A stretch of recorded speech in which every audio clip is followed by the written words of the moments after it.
O mesmo disse da gula, que produziu as melhores páginas de Rabelais e muitos bons versos de Aesop. Virtude tão superior que ninguém se lembra das batalhas de Luculo, mas das suas ceias. Foi a gula que realmente o fez imortal. Mas ainda pondo de lado essas razões de ordem literária ou histórica, para só mostrar o valor intrínseco daquela virtude, quem negaria que era muito melhor sentir na boca e no ventre os bons manjares, em grande cópia, do que os maus bocados, ou a saliva do jejum? Pela sua parte, o diabo prometia substituir a vinha do Senhor, expressão metafórica, pela vinha do diabo, locução direta e verdadeira, pois não faltaria nunca aos seus com o fruto das mais belas cepas do mundo. Quanto à inveja, pregou friamente que era a virtude principal, origem de propriedades infinitas, virtude preciosa, que chegava a suprir todas as outras e ao próprio talento. As turbas corriam atrás dele entusiasmadas. O diabo incutia-lhes, a grandes golpes de eloquência, toda a nova ordem de coisas, trocando a noção delas, fazendo amar as perversas e detestar as sãs. Nada mais curioso, por exemplo, do que a definição que ele dava da fraude. Chamava-lhe o braço esquerdo do homem. O braço direito era a força, e concluía: muitos homens são canhotos. Eis tudo.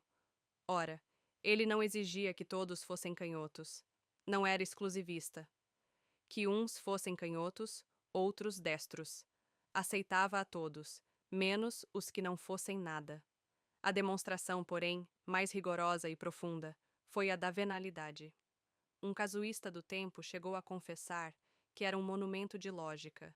A venalidade, disse o diabo, era o exercício de um direito superior a todos os direitos. Se tu podes vender a tua casa, o teu boi, o teu sapato, o teu chapéu, coisas que são tuas por uma razão jurídica e legal, mas que, em todo caso, estão fora de ti, como é que não podes vender a tua opinião, o teu voto, a tua palavra, a tua fé, coisas que são mais do que tuas, porque são a tua própria consciência, isto é, tu mesmo? Negá-lo é cair no absurdo e no contraditório. Pois não há mulheres que vendem os cabelos? Não pode um homem vender uma parte do seu sangue para transfundi-lo a outro homem anêmico? E o sangue e os cabelos, partes físicas, terão um privilégio que se nega ao caráter, à porção moral do homem? Demonstrado assim o princípio, o diabo não se demorou em expor as vantagens de ordem temporal ou pecuniária. Depois, mostrou ainda que, à vista do preconceito social, conviria dissimular o exercício de um direito tão legítimo, o que era exercer ao mesmo tempo a venalidade e a hipocrisia, isto é, merecer duplicadamente. E descia, e subia, examinava tudo, retificava tudo. Está claro que combateu o perdão das injúrias e outras máximas de brandura e cordialidade. Não proibiu formalmente a calúnia gratuita, mas induziu a exercê-la mediante retribuição, ou pecuniária, ou de outra espécie, nos casos, porém, em que ela fosse uma expansão imperiosa da força imaginativa e nada mais, proibia receber nenhum salário, pois equivalia a fazer pagar a transpiração. Todas as formas de respeito foram condenadas por ele, como elementos possíveis de um certo decoro social e pessoal, salva, todavia, a única exceção do interesse. Mas essa mesma exceção foi logo eliminada, pela consideração de que o interesse, convertendo o respeito em simples adulação, era este o sentimento aplicado, e não aquele. Para rematar a obra, entendeu o diabo que lhe cumpria cortar por toda a solidariedade humana. Com efeito, o amor do próximo era um obstáculo grave à nova instituição. Ele mostrou que essa regra era uma simples invenção de parasitas e negociantes insolváveis. Não se devia dar ao próximo senão indiferença. Em alguns casos, ódio ou desprezo. Chegou mesmo à demonstração de que a noção de próximo era errada, e citava esta frase de um padre de Nápoles, aquele fino e letrado Galiani, que escrevia a uma das marquesas do antigo regime: leve a breca ao próximo, não há próximo. A única hipótese em que ele permitia amar ao próximo era quando se tratasse de amar as damas alheias, porque essa espécie de amor tinha a particularidade de não ser outra coisa mais do que o amor do indivíduo a si mesmo. E como alguns discípulos achassem que uma tal explicação, por metafísica, escapava à compreensão das turbas, o diabo recorreu a um apólogo. 100 pessoas tomam ações de um banco para as operações comuns, mas cada acionista não cuida realmente senão nos seus dividendos. É o que acontece aos adúlteros. Este apólogo foi incluído no livro da sabedoria. Capítulo 4. Franjas e franjas.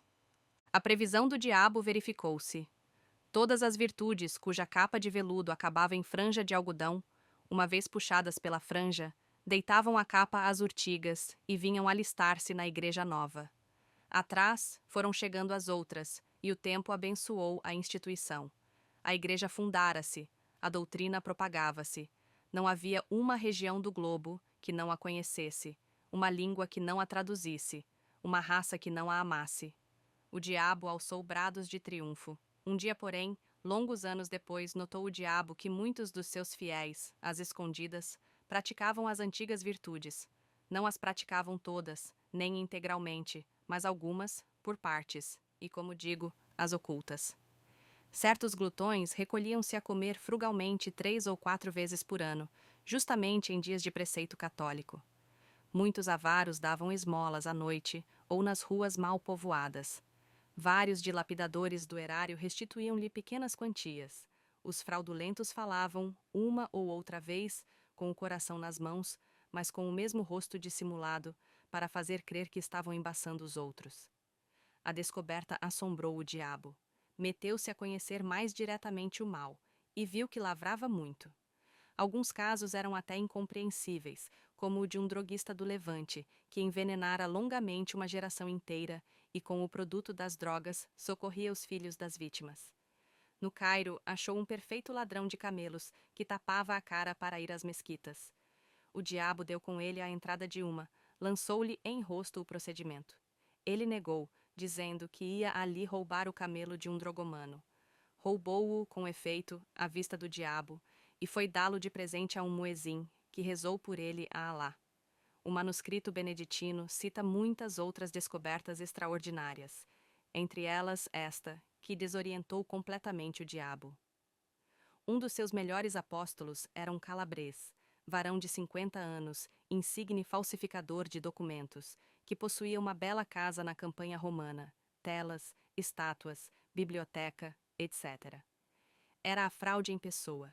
Chegava a meter-se na cama para não confessar que estava são. Pois esse homem não só não furtava ao jogo, como ainda dava gratificações aos criados. Tendo angariado a amizade de um cônego, ia todas as semanas confessar-se com ele, numa capela solitária. E, conquanto não lhe desvendasse nenhuma das suas ações secretas, benzia-se 2 vezes, ao ajoelhar-se e ao levantar-se. O diabo mal pôde crer tamanha aleivosia. Mas não havia que duvidar. O caso era verdadeiro. Não se deteve um instante. O pasmo não lhe deu tempo de refletir, comparar e concluir do espetáculo presente alguma coisa análoga ao passado. Voou de novo ao céu, trêmulo de raiva, ansioso de conhecer a causa secreta de tão singular fenômeno. Deus ouviu-o com infinita complacência, não o interrompeu, não o repreendeu, não triunfou sequer daquela agonia satânica. Pôs os olhos nele e disse-lhe: Que queres tu, meu pobre diabo? As capas de algodão têm agora franjas de seda, como as de veludo tiveram franjas de algodão. Que queres tu? É a eterna contradição humana.